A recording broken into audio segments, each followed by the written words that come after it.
Terhormat bapak-bapak, ibu-ibu, salam Pancasila.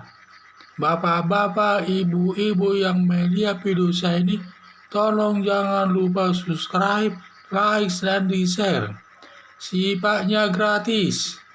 Pada hari Rabu tanggal 8 Desember tahun 2021 ini, saya akan mengomentari pemotongan anggaran MPR ternyata dilakukan Suharto Monoarfa, Ketua Bappenas. Bansud Ketua MPR dan Fadel Muhammad, Wakil Ketua MPR, menuding Sri Mulyani selaku Menteri Keuangan memotong anggaran MPR dari 1,2 triliun tinggal sekitar 500 miliar. Padahal wakil MPR dari 4 menjadi 10 orang. Seharusnya anggarannya bertambah, malah berkurang. Ditambah lagi 2 kali dipanggil MPR, tidak menghadirinya. Dianggap tidak menghormati MPR sebagai lembaga tinggi negara. Saking kesalnya, Bansud dan Fadel Muhammad minta Presiden Joko Widodo memecat Sri Mulyani selaku Menteri Keuangan. Ternyata yang memotong anggaran MPR adalah Suharto Monoarfa, Kepala Badan Perencanaan Nasional. Kalau benar Suharto Monoarfa yang memotong anggaran MPR berkisar lebih 700 miliar, dan kemana digunakan uang 700 miliar tersebut? Pemotongan uang sebesar 700 miliar yang dilakukan Suharto Monoarfa tanpa seizin Presiden Joko Widodo, Menteri Keuangan Sri Mulyani, Bansud Ketua MPR, sudah termasuk perbuatan korupsi yang merugikan keuangan negara, melanggar pasal 2 Undang-Undang Nomor 31 Tahun 1999 tentang pemberantasan tindak pidana korupsi yang diancam hukuman 1 tahun, hukuman mati, 2 seumur hidup, 3 hukuman badan maksimal 20 tahun.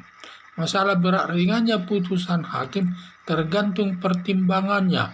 Kalau dalam pertimbangan hakim tersebut banyak masalah memberatkannya, dapat dikenakan hukuman mati.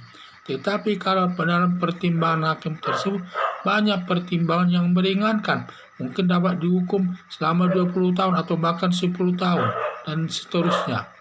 Dapat dikenakan hukuman mati berdasarkan pasal 2 ayat 2 Undang-Undang Nomor 31 Tahun 1999 tentang pemberantasan tindak pidana korupsi dengan 4 syarat.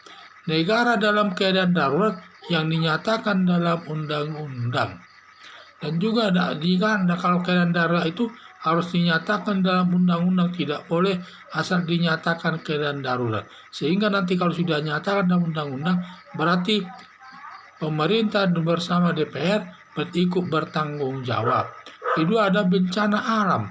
Bencana alam ini dapat meliputi gunung meletus, pandemi virus corona, banjir besar, banjir bandang, di mana dan juga masa penyakit yang menyebar di seluruh Indonesia atau seluruh dunia. Ini termasuk bencana alam itu. Jadi kalau satu saja masalah dilakukan bisa dikenakan hukuman mati. Mengulangi perbuatan korupsi, seseorang pertama kali sudah dihukum hakim dan sudah dijalani hukuman tersebut. Setelah selesai menjalani hukuman, belum lewat waktu 5 tahun, dia melakukan perbuatan korupsi lagi. Ada yang namakan itu mengulangi perbuatan korupsi tersebut sehingga dapat dikenakan hukuman mati. Dan juga adanya resesi keuangan dan ekonomi.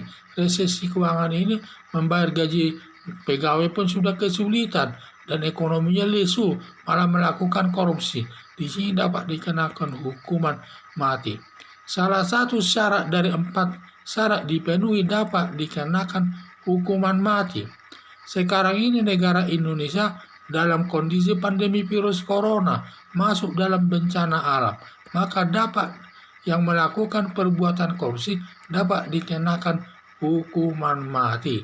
Yaitulah syarat-syaratnya dalam melaksanakan hukuman mati tersebut.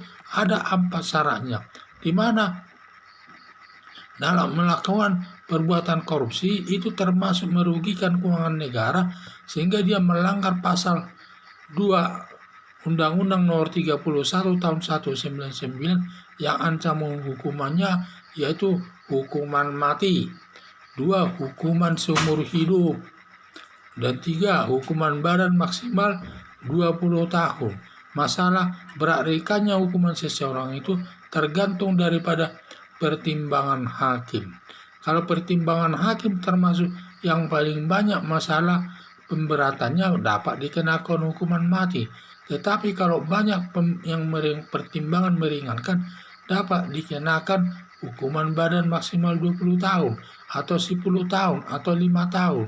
Itu nanti tergantung pertimbangan hakim dalam menjatuhkan hukumannya kepada seseorang tersebut.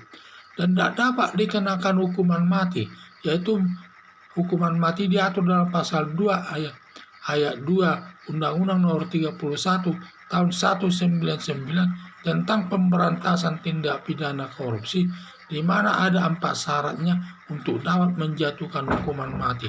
1. Negara keadaan darurat. Keadaan darurat itu harus dinyatakan dalam undang-undang. 2. Dalam bencana alam. Ketiga, yaitu mengulangi perbuatan korupsi. Keempat, ada resesi ekonomi.